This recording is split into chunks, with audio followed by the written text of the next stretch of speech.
എല്ലാവർക്കും നമസ്കാരമുണ്ട്. ഇന്നത്തെ വീഡിയോ എന്ന് പറഞ്ഞു കഴിഞ്ഞാൽ ഈ കാണുന്നത് മറ്റത്തൂർ പഞ്ചായത്തിലെ കോടാലി ഹോസ്പിറ്റലാണ്. അപ്പോൾ കോടാലി ഹോസ്പിറ്റലിൻ്റെ ഒരു റിനോവേഷൻ്റെ ഒരു വർക്ക് ഞങ്ങൾ ചെയ്തിട്ടുണ്ടായിരുന്നു. ഗവൺമെൻറ് പ്രൊജക്റ്റാണ്. അപ്പോൾ നമ്മുടെ അടുത്ത് ഈ വർക്ക് വന്നപ്പോൾ തന്നെ നമ്മളത് നല്ല രീതിയിൽ ഡിസൈൻ ചെയ്തു. അപ്പോൾ എനിക്കൊരാഗ്രഹം ഉണ്ടായിരുന്നു, നമ്മുടെ മറ്റത്തൂർ പഞ്ചായത്തിൽ നമ്മൾ സ്വന്തമായി പഞ്ചായത്തിൽ ചെയ്യണ വർക്ക് ഒരു വ്യത്യസ്ത വേണം, നല്ല രീതിയിൽ അത് ഡിസൈൻ ചെയ്തു. അപ്പോൾ നമ്മുടെ നാട്ടിലൊരു വർക്ക് നമ്മൾ ഡിസൈൻ ചെയ്ത് ചെയ്യുമ്പോൾ അതിൻ്റെ വർക്കിൽ അത്ര ക്വാളിറ്റി വേണമെന്ന് നിർബന്ധമുള്ള ഒരാളാണ് ഞാൻ. അപ്പോൾ ആ വർക്ക് കഴിഞ്ഞ ഡിസംബറിൽ അത് ഇനോഗ്രേഷൻ ചെയ്തു. വളരെ നല്ല പോസിറ്റീവ് റെസ്പോൺസാണ് നമ്മുടെ നാട്ടുകാരും ഉദ്യോഗസ്ഥരും എല്ലാവരും നമ്മളോട് പറഞ്ഞത്.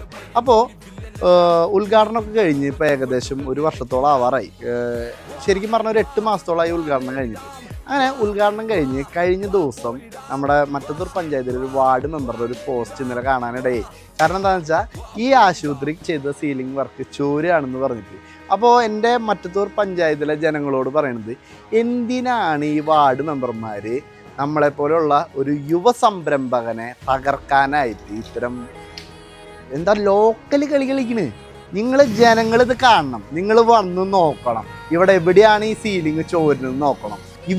ഇവരെ കുറിച്ചുള്ള വിഷയങ്ങൾ പറയുമ്പോൾ എന്തിനാണ് ഇവർ ഇത്രയും ബുദ്ധിമുട്ടി ഇങ്ങനെ ഓരോരോ എന്താ പറയുക, ഇതിനൊക്കെ മറുപടി പറയണ്ടെന്ന് വിചാരിച്ചാണ്. പക്ഷെ നമ്മുടെ ഒരു ബിസിനസ് കൊണ്ടുനടക്കുന്ന ആൾ യുവ സംരംഭകനെ തകർക്കാനായിട്ട് ഇത്ര ശ്രമങ്ങൾ പഞ്ചായത്തിലെ വാർഡ് മെമ്പർമാർ ചെയ്യുമ്പോൾ നമ്മൾ മിണ്ടാണ്ടിരിക്കുന്നത് മോശമല്ലേ?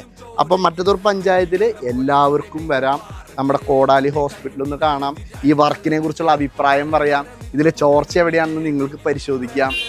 ജനങ്ങളെ വിഡ്ഢികളാക്കണ പരിപാടിയല്ല ഇവർ ചെയ്തുകൊണ്ടിരിക്കുന്നത്. ഇവർക്കെതിരെ ശബ്ദിച്ചവരുടെ വായ അടപ്പിക്കാനാണ് ഇവർ നോക്കിക്കൊണ്ടിരിക്കുന്നത്. ആ നേരം നാട്ടുകാർക്ക് വല്ല കാര്യങ്ങൾ ചെയ്തു കൊടുത്ത് അവനവൻ്റെ പണി എടുക്കും സുഹൃത്തെ. എന്തിന് വെറുതെ നമ്മുടെ നെഞ്ചത്തേക്ക് കയറാൻ വരുന്നു? ജനങ്ങളിതൊക്കെ കാണുന്നുണ്ട്.